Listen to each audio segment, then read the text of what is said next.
Hello and welcome to the video. This is going to be on chapter 4 and 5 from the book. Just a reminder, the book can be found in many different ways. We've covered it already. We can cover it again in class.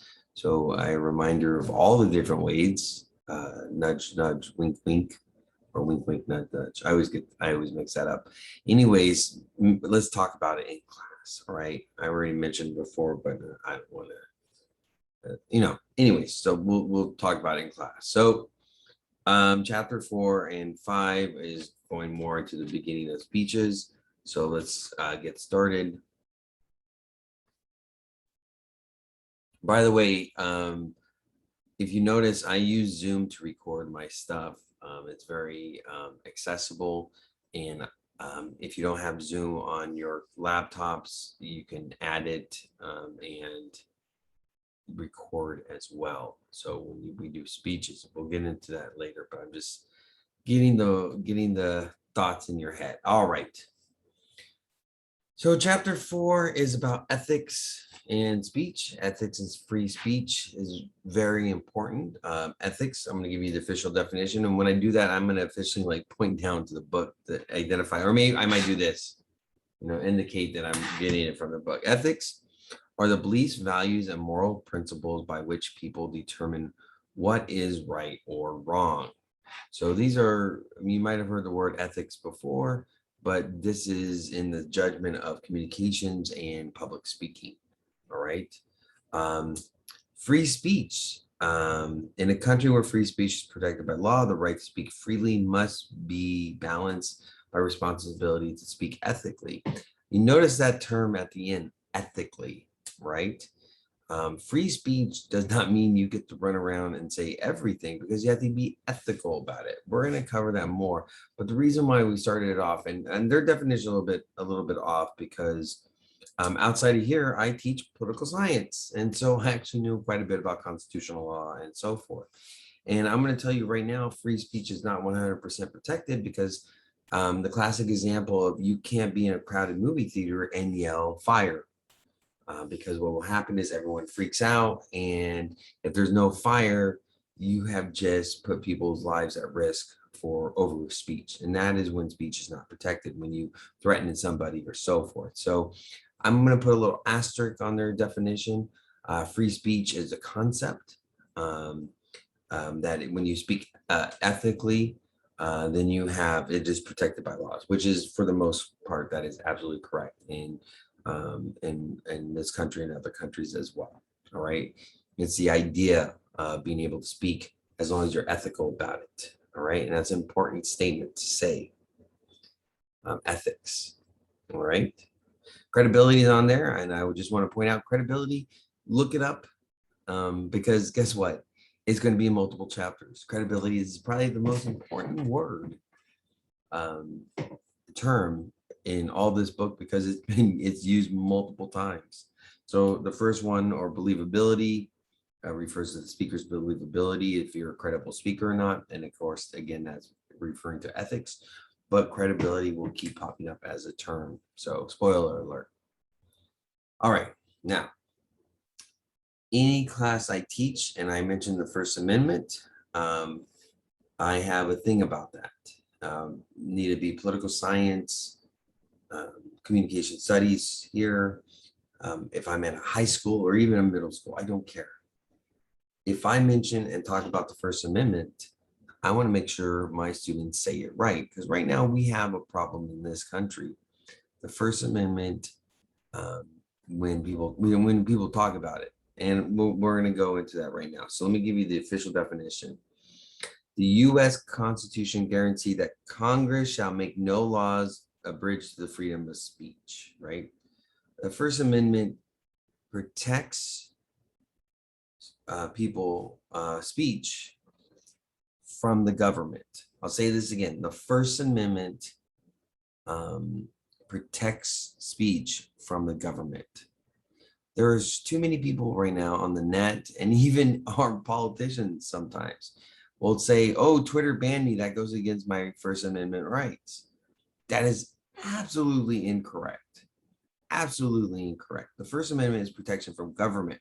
Twitter is a private company. Twitter, Facebook, and so forth, that's their property. That's their private property.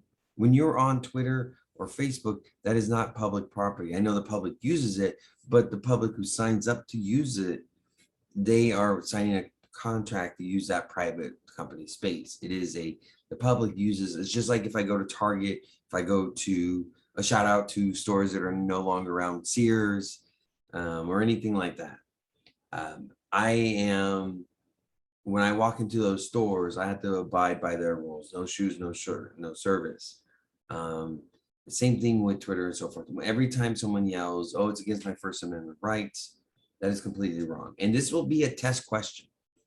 First Amendment protects you from free speech from the government and the government only, not business, not private business, and so forth. The best example of this is Walmart. If a union wanted to do a protest, do a picket line, they can do it on the public sidewalk in front of Walmart. They can be more than welcome to do it on the public sidewalk. What they can't do is go onto the property and then block the entrance or whatever, go on to Walmart private property and take up space. That is when you go into trespassing. That is when free speech, because you are then, anytime your speech is infringing on the rights of others, in this case, the private property rights of Walmart, the private property rights of Twitter, and so forth, it is not protected, and so forth. They can block your accounts. They can call and get citations for trespassing in the case of the picketers who cross private property lines and so forth. All right, like the anti-maskers, they have every right to protest outside those stores on the sidewalk. It's when they go into the stores without permission and do those protests, that is when we have problems. All right, and so keep that in mind. And by the way, I know this stuff so well because I like counsel or talk to people who do protest, and I say, well, you got to make sure you do this and that and what is protected. There are little things, and I just want to clarify one of them real quick. I'm not going to talk about it in depth, but one of the things that get brought up by students is the NFL and taking a knee. The NFL could have actually stop the players from taking a knee because that was on NFL property, NFL, TV and all that stuff.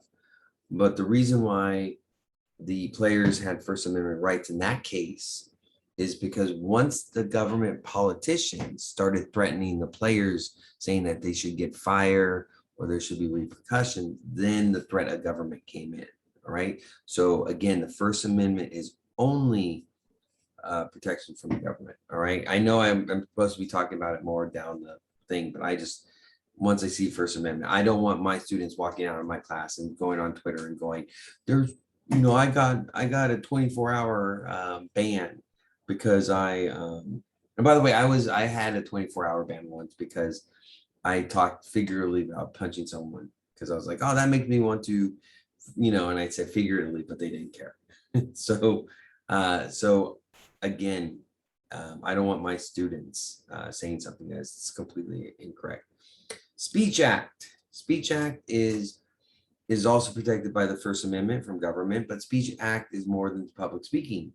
It is nonverbal speech act, meaning when the Supreme Court ruled that burning the flag is protected by the First Amendment, that is a speech act, meaning that you are giving voice by doing that nonverbal thing of burning the flag. Now, when that court case, by the way, happened, the reason why the prosecutors lost wasn't the fact that, the person who was burning the flag actually stole it from a post office, and they could have got them for, stealing and destruction of government property. But what they prosecuted them on was burning the flag, not on other stuff.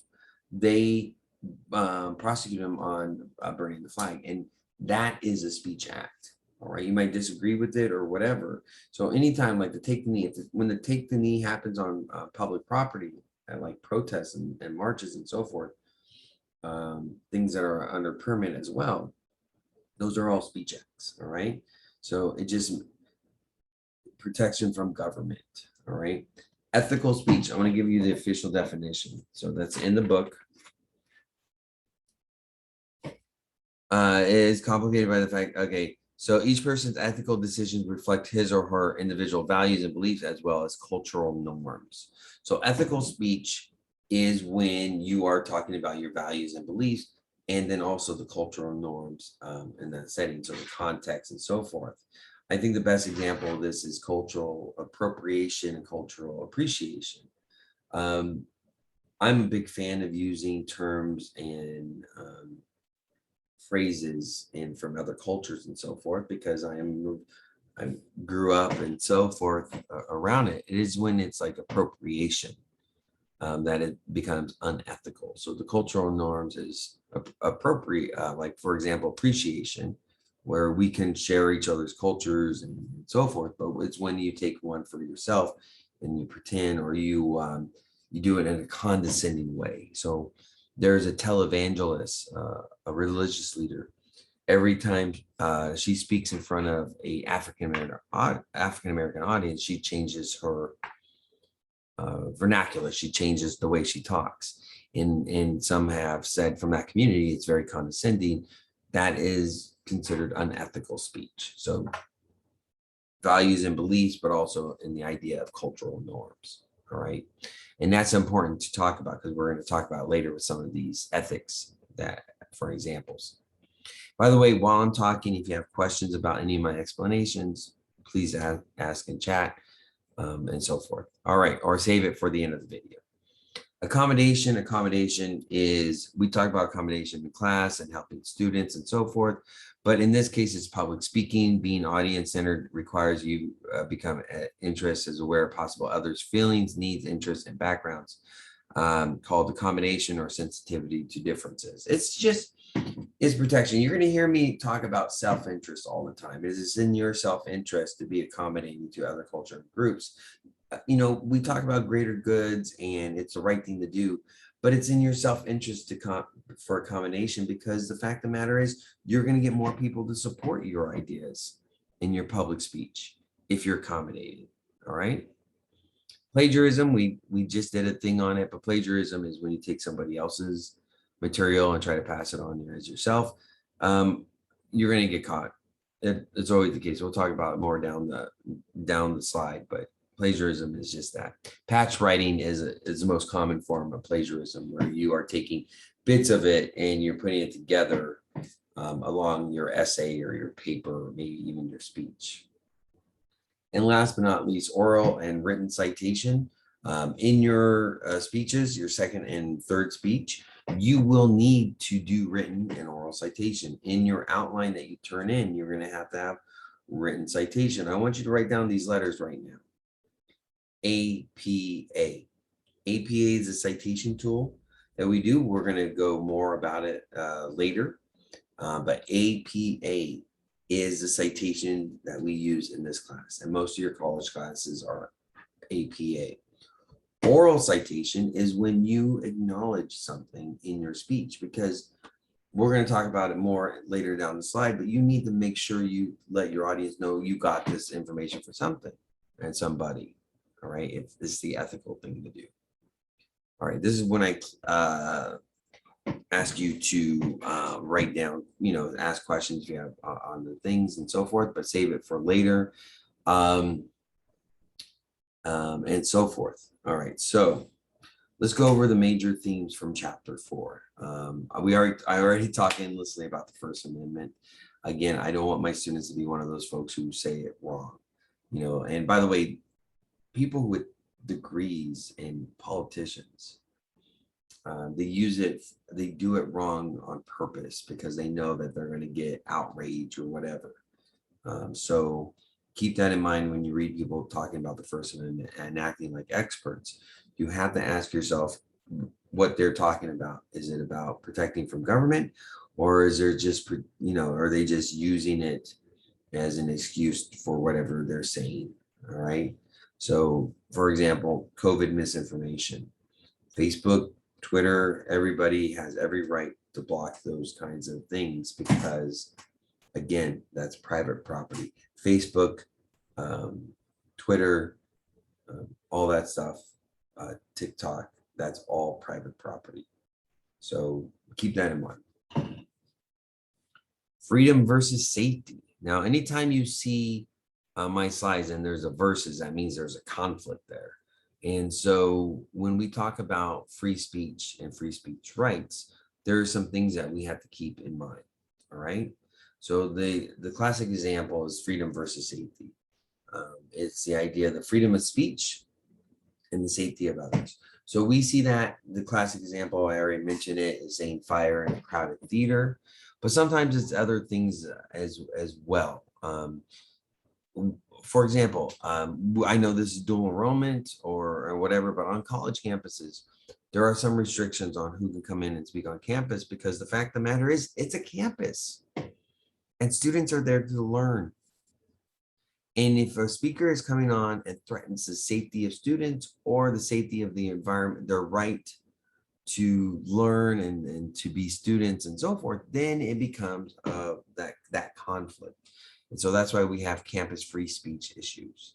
And sometimes they go a little bit too restrictive, but at the same time, overall, it's the idea. We don't have the ability to go protest on the property of the CIA and go, okay, well, this is government property here. So we have every right to do a protest on government property because it's publicly owned by the government. No, the CIA headquarters.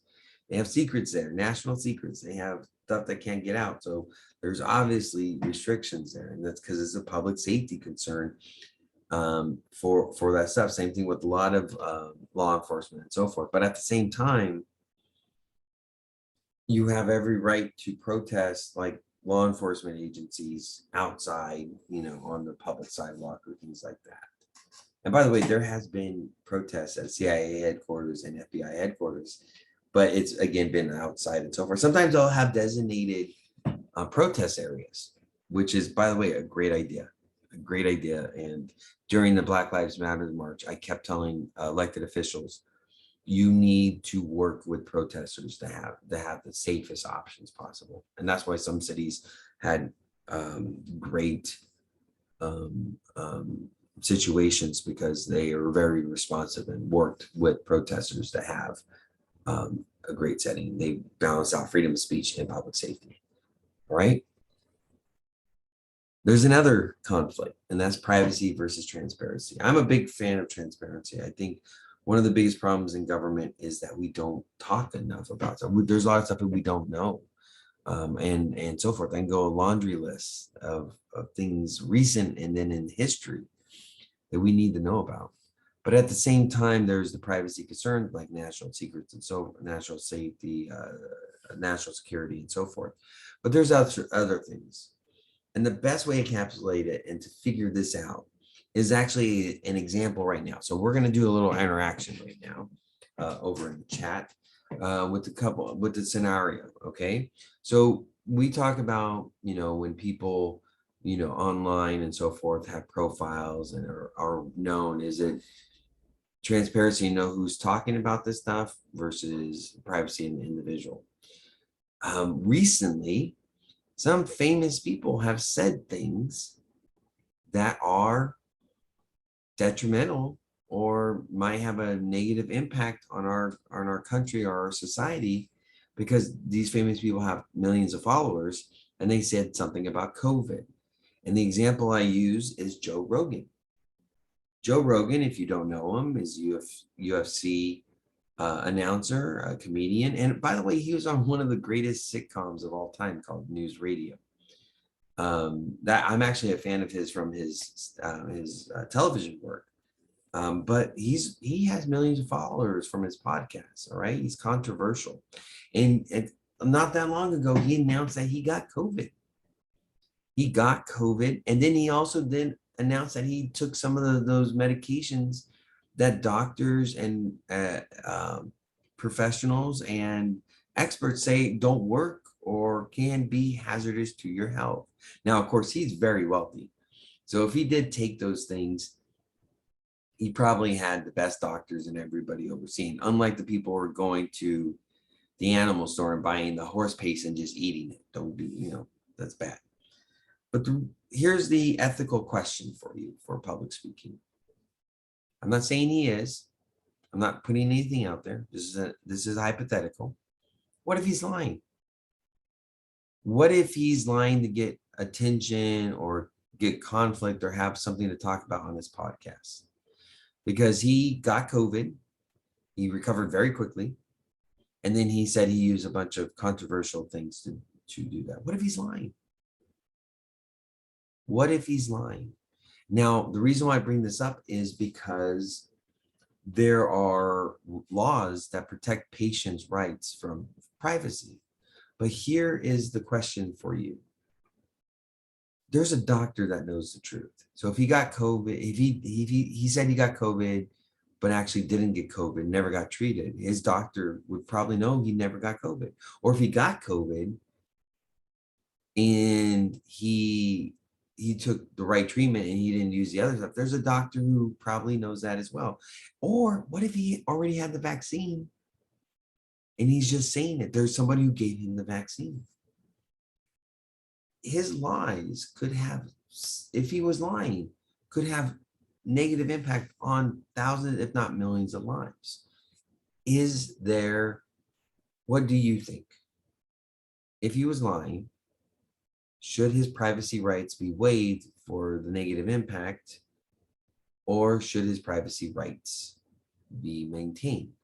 In the chat, you can identify your belief by saying privacy rights, or you can say transparency. All right, so go ahead and it's your opinion. I want you to have your opinion. I don't want you to write a bunch of stuff, just privacy or transparency. Understand? So privacy means that no doctors can say his stuff if he was lying, or transparency meaning if he was lying, that they should have a right because they need to protect the public from his mis or disinformation. Go ahead and do that. I'm not going to say what's right or wrong. I think you guys can probably understand where I would stand on that. But at the same time, I want to encourage you to have your own opinions, of course. Let's move on. Plagiarism is something that affects public speaking and so forth. And I just want to say this. I've already used the example of a person who lost a college degree because a master's degree because of plagiarism. There was somebody who pretty much lost a U.S. Senate seat because of plagiarism. It was a retired general. He was appointed to the Senate in Montana, and he was going to run for a re-election. He was appointed because someone left, and so he took someone's spot. And so he was going to run for re-election. And then they discovered when he went to college, he plagiarized on his thesis for a master's degree. And it was pretty bad. And because of that, he announced, he might have resigned, but he definitely did not run for re-election. And in fact, it has affected his retirement and his retirement pay because he was still under UCMJ military justice. So plagiarism can be very severe and it can catch up with you. And sometimes in that case, it can actually haunt you later down the line. But there's something else. Karma is a big part. If you don't know what karma is, it's pretty much the idea that if you do good things happen to you. You do bad things happen to you. And what usually happens with plagiarism is even if you get away with it the first or second time, you eventually get caught. And the longer it goes, the worse it's going to get when you get caught. Now, that being said, have I caught people plagiarizing or know people that plagiarize in their speeches? Yes, I'm actually very good at it, and I'm utilized by other professors how to catch plagiarism. And I have rules on my speeches that kind of ferret out, kind of shows who plagiarizes and so forth. I once had students give the same speech in different periods. Same speech. So some of the topics that are banned in our class is because of plagiarism, just FYI. Lastly, citation, oral, written, we already talked about it. The reason why you want to do citation, especially in oral, public speeches, you don't want to sound like a conspiracy person. Now, anytime I talk about a student, that student usually, except for extreme situations, usually gives me permission to talk about it. All right. So what I'm going to do is I'm actually going to talk about a student right now. This student, by the way, it was one of the best speakers I've ever had in the class. It was a natural auditor, or anyways, that fancy word. Is a natural speaker, and everyone actually liked hearing that student speak. Problem was that student never cited, and the student took on controversial subjects, stuff about big government, and so you understand what's about to happen. The student spoke about these subjects, about government spying and doing all this big government stuff on individuals, but never cited the sources. So it sounded like kind of far-fetched or made up or conspiracy land. And so you got to protect yourself from doing that. And by the way, you want to avoid conspiracies, period, by the way. We're going to talk about biased sources and so forth. You want to avoid conspiracy theory, period. Any kind of thinking, but you want to avoid looking like one of those folks. So you need to cite, and there's two ways to cite in my class for oral citation that I highly recommend. I'd say you need to do it this way. You need to start the citation with the word according or the word in. So for example, according to the New England Journal of Medicine, in the New York Times, according to a study published in the LA Times, in the Wall Street Journal. You see how that works? According to Bubba Jones, an expert in the field of forensic science. You know, see how that works? Your audience knows something is about to happen because you are laying that into them that you're about to reveal something. According and in is that way to start that. All right. So keep that in mind. We're going to go over that more later. Okay. If you have questions about this chapter, make sure you're saving them or asking them in the chat. All right, let's move on. Oh, I got to click on this. I got to do this. All right. So chapter 5 is about listening. Listening. And before we even begin the chapter, of course, take your little stretches and so forth because you're in comfortable chairs. We're going to cover, I'm going to ask you guys a question. How many of you, either yourself or somebody you know, usually family, are considered bad listeners? Raise your hand or say something, or me in the chat or something like that. Indicate that you know somebody who's considered a bad listener. Okay, so for this chapter, when I'm talking about this stuff, I want you to put them in your head when we're covering this stuff. All right, so working memory theory of listening. As listeners, we find it harder to concentrate or remember messages where our memory is full. I try to break these videos up by asking you questions and so forth, or have you think about things and so forth, because I want you to stop hearing me give you information and, process it or think about it on your own and stuff like that. So this is the idea of the elevator gets full. So you don't want to do too much. There's a couple of words that you already know that is applied to this situation. Prejudice is one of them. We already know what prejudice is. The official definition, when you are the speaker, you're using opening statement. Okay, to counteract prejudice. Prejudice is one of the words that we have to go into the back to get the official definition, but it's what we know as already. When you're prejudiced towards a certain group or idea or concept or whatever, it's when you put up barriers because it's coming from a certain type of speaker or certain type of thing. And it's not necessarily just racial or sexism or stuff like that. It is also how we feel about stuff. You don't want to hear it because it goes against your political beliefs. And by the way, we are seeing that firsthand with this COVID stuff.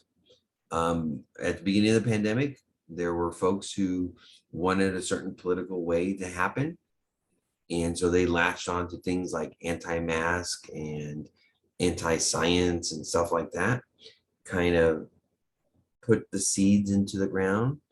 And then as the pandemic happened, it opened it up to what we're seeing right now with these movements. And that all started because someone planted the seeds of prejudice in people's listening stuff. There's different kinds of listening styles, which we'll cover later, but listening styles is how we listen, essentially. Critical listening, critical theory, thinking is listening. I'm going to give you official definitions on these. Let's see, where is it at? Oh yeah, that's right. It's later in the book. In the chapter, is the process of listening to evaluate the quality, appropriateness, value, and importance of the information, while thinking is the mental process of making judgments about the conclusions presented in what you see, hear, and read. You notice I said see, hear, and read because communication is more than just what you're hearing. It is also what you're taking in from the source as the receiver. So critical listening is processing all the information, including nonverbals. All right. These words you already know, but you're using it in the sense of public speaking. We all understand what facts is. We don't debate facts in class. Inference is the conclusion based on partial information or evaluation that has not been directly observed.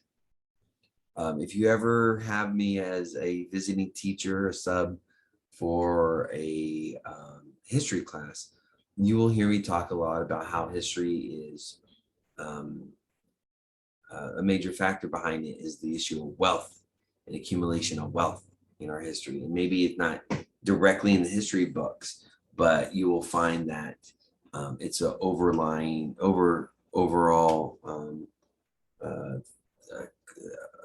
push for historical events.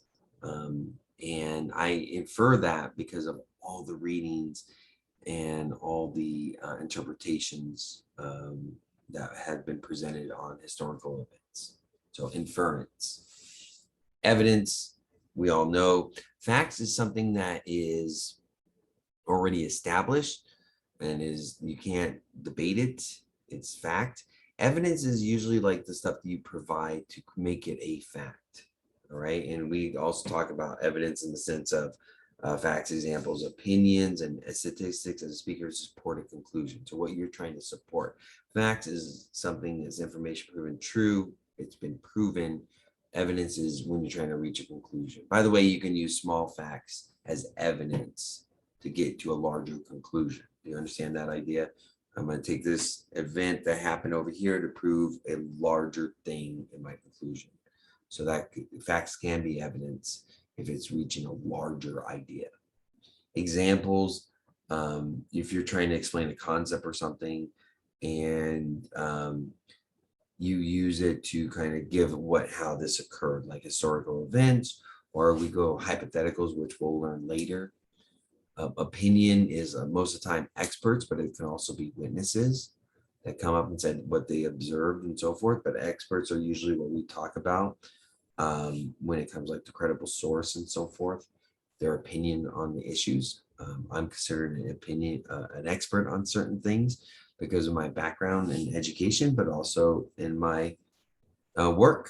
So yeah, I've been an expert.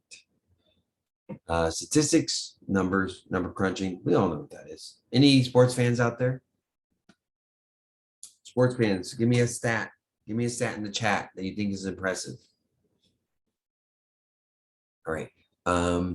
Anybody else give me an impressive statistic out there that you find interesting besides sports?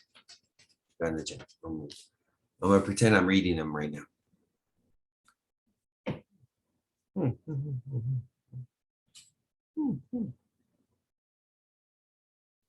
All right.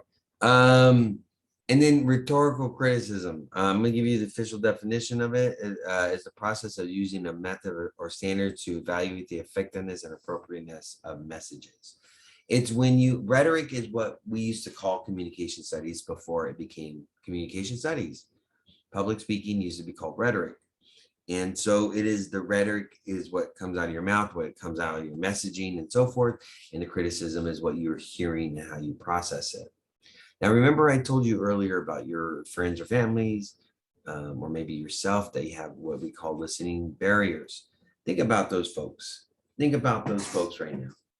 In the chat, you don't have to say who. We don't need, you don't need the snitch, but think about what their barriers are and maybe give some examples in the chat. Go ahead and do that now while I'm talking. And so to give you an example, other students have, keep going, keep writing, make sure it's appropriate for the class. Examples is they talk down to them, or because they're maybe younger, they don't take in consideration, the speaker is younger, they don't take in consideration what they're saying, or they're a bad listener because they talk over them, or they don't give them a chance to speak, or they don't actually listen. Lots of different things. So go ahead and write in chat, keep going, keep going, keep going. And the best way to understand listening styles is to diagnose your own problems as a listener. I think my biggest problem as a listener is my impatience is getting a little bit over on certain things. So issues that I have to deal with constantly, it's getting to the point where people who are maybe a part of that problem or maybe adjacent to that problem, I might have some impatience for it. And also I have impatience listening to my family members. I'm going to be honest. I'm very impatient when I listen to my family members. Yeah, no. All right, we're done. All right. Anyway, I'm not that bad. All right. So, okay, stop with the comments. I want to pretend reading again. You guys are like, hey, didn't we see you wear that shirt earlier? Yes. Yes, I'm wearing the ELAC shirt. I do these videos on either Monday or Wednesday nights, just FYI. Sometimes I Sunday, but usually on Sunday I'm dead tired. So let's see, listening styles. There's 4 types of listening styles. I want you to take it in. Now, what I'm going to do is everyone's a little bit of all these listening styles, but we're just talking about orientation towards a certain thing. So we have relational orientation, which is when you're talking about people who are drawn to more, when it comes to listening, they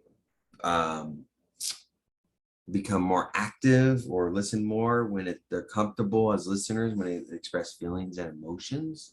Task orientated is exactly how it sounds. Folks who are more attracted to the idea of listening on things to do and actions that need to be taken.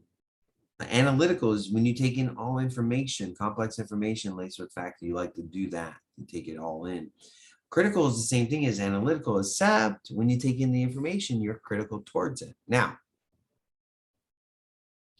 everyone's a little bit of all these, or maybe you or whatever, but we tend to be more of one or the other. So when I'm about to ask a question, I want to hear 1 or 2 or both or things like that. I want you to only choose one, and in the chat, go ahead and tell me which one you tend to be more. Relational, drawn to emotion, task orientated. We need to do this, this, this, and this. Analytical, take in all the information. Critical, take in all the information, but when it process, be critical about what, ask questions. Go ahead and put it in the chat. I will be honest with you, I'm very critical. I'm very critical as a listener. I take in all the information and so forth.